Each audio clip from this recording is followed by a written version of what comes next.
मुंडेंच्या नावाने एक बनावट रॅकेट सुरू असल्याचं धक्कादायकरीत्या आता उघड झाल्यानंतर आता धनंजय मुंडेंच्या नावाचा वापर करून मंत्रालयातील कर्मचारी आणि लिपिक हे भरतीचं रॅकेट चालवत असल्याचं देखील समोर येताना दिसतंय। बोगस लिपिक भरती रॅकेट प्रकरणी गोवंडी पोलिसांनी एका मंत्रालयीन कर्मचाऱ्यांसह तिघांच्या विरोधात गुन्हा नोंदवलाय। एकाला अटक देखील केली आहे। यात आणखी कुणाचा सहभाग आहे का याबाबत चौकशी सुरू असल्याची माहिती गोवंडी पोलिसांनी दिलेली आहे।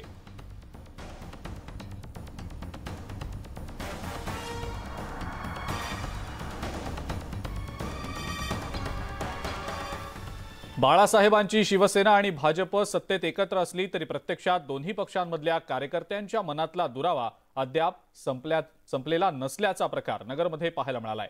केडगाव परिसरात भाजपचे माजी मंत्री शिवाजीराव कर्डिले यांच्या मुलामध्ये आणि शिंदे गटाच्या शहर जिल्हाध्यक्षांमध्ये वाद झाला। हा वाद इतका विकोपाला गेला की कर्डिले यांच्या मुलानं शिंदे गटाच्या शहर जिल्हाध्यक्ष दिलीप सातपुते यांच्या हॉटेलची तोडफोड केली। या प्रकरणी पोलिसांनी कर्डिले यांचा मुलगा अक्षय कर्डिले याच्यासह 50 ते 60 जणांच्या विरोधात गुन्हा दाखल केलाय। रंगोली हॉटेलवर झालेल्या या तुफान दगडफेकीत काही वाहनांच्या काचा फुटून मोठं नुकसान झालं। काही नागरिक किरकोळ जखमी देखील झाले।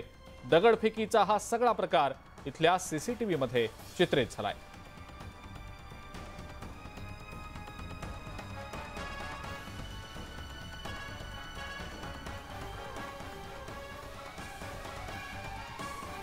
नगरमध्ये भाजप आणि शिंदे पक्ष आमने सामने आल्याचं पाहायला मिळतंय। भाजपचे अक्षय कर्डिले आणि शिंदे पक्षाच्या पदाधिकाऱ्यामध्ये राडा झाल्याचं समोर येतंय। पुढची ब्रेकिंग न्यूज आता